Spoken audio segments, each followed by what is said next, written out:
অলৌকিক নাকি জন্মগত ত্রুটি? ছাগল জন্ম দিল মানুষের মতো দেখতে অদ্ভুত বাচ্চা।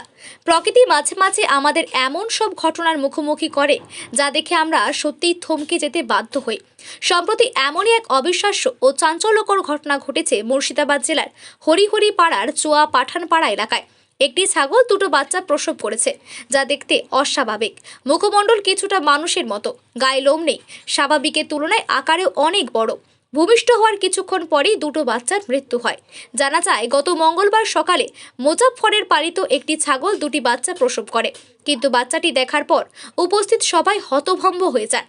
বাচ্চাটির হাত, পা এবং মুখায়ব সাধারণ ছাগলের মতো নয়, বরং অনেকটা মানুষের আদলের। খবরটি ছড়িয়ে পড়ার সাথে সাথে উৎসুক জনতার ভিড় জমে যায় মুজাফফরের বাড়িতে। পশু চিকিৎসকের মতে এটি আসলে এক ধরনের বিরল জন্মগত ত্রুটি। বিজ্ঞানের ভাষায় একে বলা হয় সাইক্লোপিয়া বা জিনগত মিউটেশন। ভ্রূণ অবস্থায় কোষের সঠিক বিভাজন না হওয়ার কারণে বা প্রোটিনের অভাবে অনেক সময় পশুর বাচ্চার অঙ্গ প্রত্যঙ্গ মানুষের মতো বা অন্যরকম আকার ধারণ করতে পারে। মৃত বাচ্চা দুটিকে দেখতে ভিড় করেছেন শত শত মানুষজন। পরে বাড়ির লোক মৃত বাচ্চা দুটিকে সযত্নে কবরস্থ করেন পরিবারের লোক। খাসির বাচ্চা, না ছাগলের পেট থেকে হয়েছে? ছাগলের পেট থেকে। কেমন হয়েছে এগুলা দেখতে? মানুষ আকৃতি হয়ে যেতে হয়েছে সবাই। মানুষের মতো?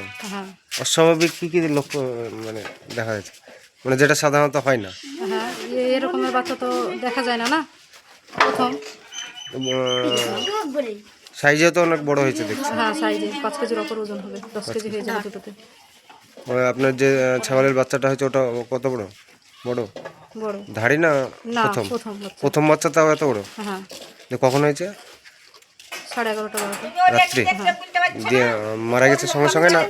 না, একটু ছিল এমনি, বাচ্চাটা হওয়ার সঙ্গে সঙ্গে কিছুক্ষণ পর মারা গেছে। কিছুক্ষণ মারা গেছে? না হ্যাঁ। দিয়ে ওই গায়ের লোমটা মতো নাই? না না, গায়ে লোমটম কিছু না, এমনি মানুষের বাচ্চার মতন তেলটা।